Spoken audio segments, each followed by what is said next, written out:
Hey,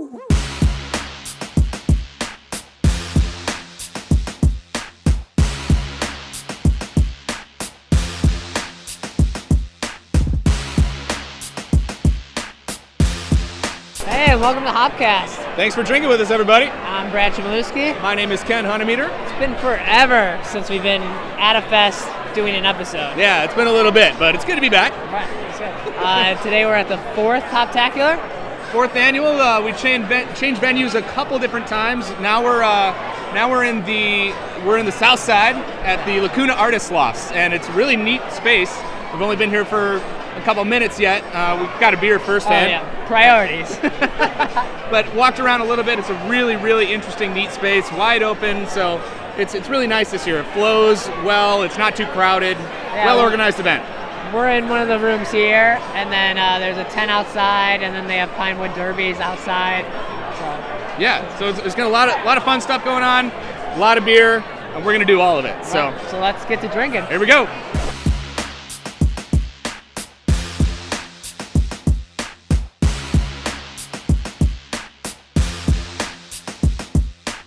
We found the Spiteful guys hiding over here in the corner. Yeah, I don't know why they put us here, but I'm okay with it. It's nice. We got the bluegrass band right behind us. It's very nice. They saw us coming with a camera and pretty much ran away instantly. But well, at least Brad did. So we tend to do Jason that here, who was thrown to the lions, so now he's on camera. But that's thank all you good. No problem. for joining us. Thanks for having us. And we've got a couple of your beers. You're pouring 2 right now. Yes. I've got your porter, brewed with molasses, correct? Yes. Tell me about the beer. So Time Stealer's molasses porter. We add a little bit of molasses in there to kind of give it some flavor.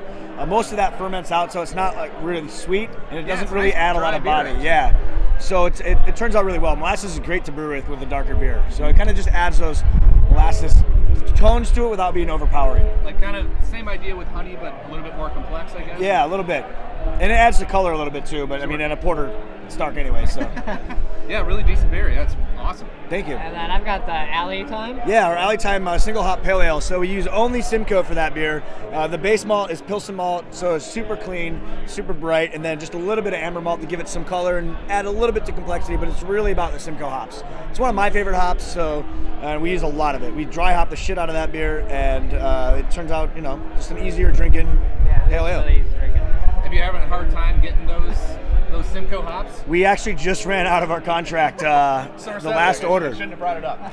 No, it's all good. We found some other ones that we way added to our contract for next year. So once we knew we started canning our beers actually, so that's in 6-packs. So once we figured out we were going to do that, we knew we were going to need a lot more hops. So we definitely contracted for quite a bit more next year. And are you canning in-house there, or are you having someone can your beer for you? Or? No, we have our own canning machine. It's it's small and a lot of work, but it's better for the beer. We're all bikers, so for us to be able to take beer with us is kind of crucial. Bombers get a little heavy in the backpack. Yeah, so it's certainly near and dear to our hearts. Yeah. We're all bikers too. So. And then all your beers are Chicago themed, right? All the names? Not necessarily. We try to incorporate Chicago in some way in the label or in the name, but it doesn't always happen. Kind of like if it works out, it's great, but we don't try to force that.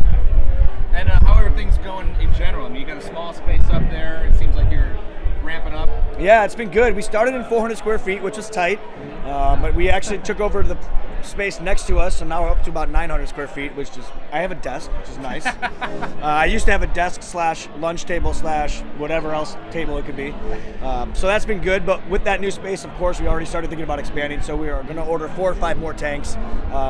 Kind of bigger tanks, so 7-barrel tanks as opposed to the 5 barrels that we have now, and we'll kind of dedicate those to canning because that's really where we always wanted to have 6-packs, so to be able to do it as early as we did was really nice. Awesome. So you guys are pretty much to take it over the block and meeting half acre in between, then you guys can fight and kiss like Lady and the Tramp or something, or what's going on? Pretty much. No, actually, those guys actually helped us when we got our canning line started, so we don't want to fight with them too much. Actually, we go to their tap room when our brewing day is done because we don't have one. So it's really nice having them there. Beguile's 2 blocks south of us. It's really nice having them there. It's a great little community for brewers up in the Ravenswood corridor there. Awesome area for beer up there. So yeah, check it's great. It's Spiteful. Awesome. Thanks, guys. Dude. Appreciate it. Cheers. Cheers.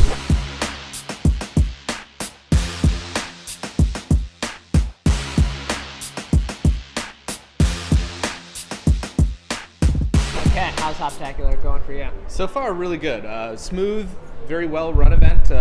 Crowd control is always an issue at these things, and they're doing a really, really nice job of kind of shuffling people around and keeping the lines really short. Right. I think the longest I had to wait so far was for some bourbon. And you're like, At a beer fest, the bourbon line is too long. I'm not surprised, actually. Well, and you got Haymarket like right there, like pretty much they're drinking it all. You have a feeling that the bourbon guys are like, fuck, we got next to Haymarket, they're gonna drink all our shit. I love you guys. But anyways, we got a couple beers that we'd like to pick apart. I'm drinking a Beguile Flannel Pajamas. Oh, nice. And it's their oatmeal stout. So. I got the chili water pale from Tighthead. I know we've had Billy on. He's owner brewer there. Mm-hmm. So it's tasting pretty good. This oatmeal stout's nice and dry. It has a great rounded oatmeal kind of characteristic, a little bit slick. And it's a 5% oatmeal stout, just really nice and drinkable. I'm liking it. Yeah, it's fun seeing all the brewery people we know here, and they're all just spread out all over the place. So it's like just wander up and say hi, grab one of their new beers. Absolutely, it's always a great time to, I think brewers really get excited about festivals because they can just like throw out the latest thing that they're working on and see how people like it. So that's the best thing. Yeah. So I think we're gonna head over Pinewood Derby time. Cheer on some cars and beep beep. Here we go. Beer.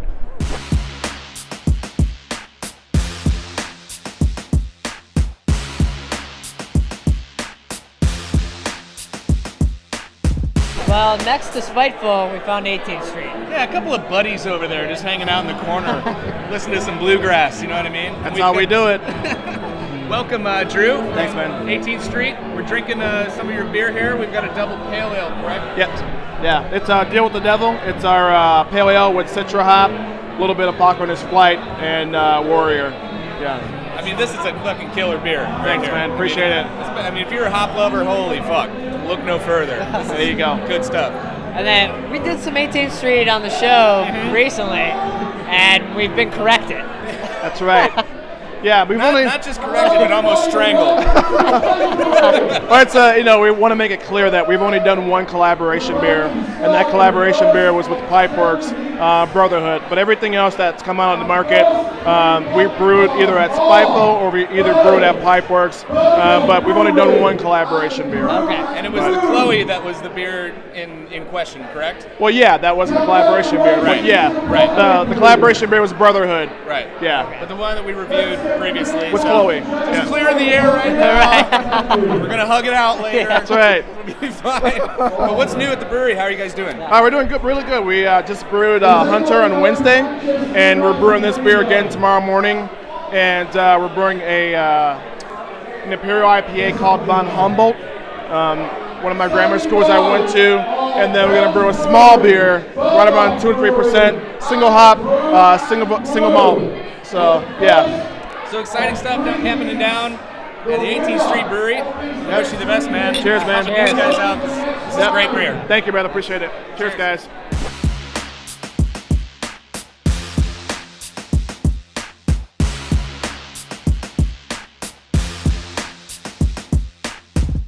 We're getting kicked out.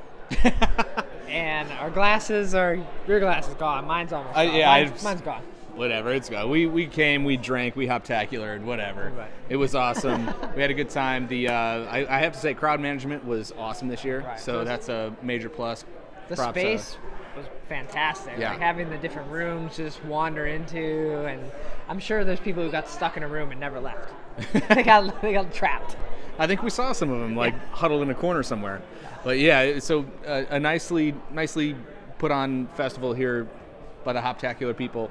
And next year, come check it out if you haven't been before. Right. We recommend the day session. Yeah, it's fine. It's a little less crazy than the night sessions from what we hear, and then you can go eat pie like we're gonna do. Right. And it's probably, since it's in the winter, if they do outside stuff again, it's not as cold because the sun's still up. Yeah, you get in the sun. It was a beautiful day here. But thanks for joining us here on the south side of Chicago, here at the Hoptacular. Yeah, thanks for watching. Cheers.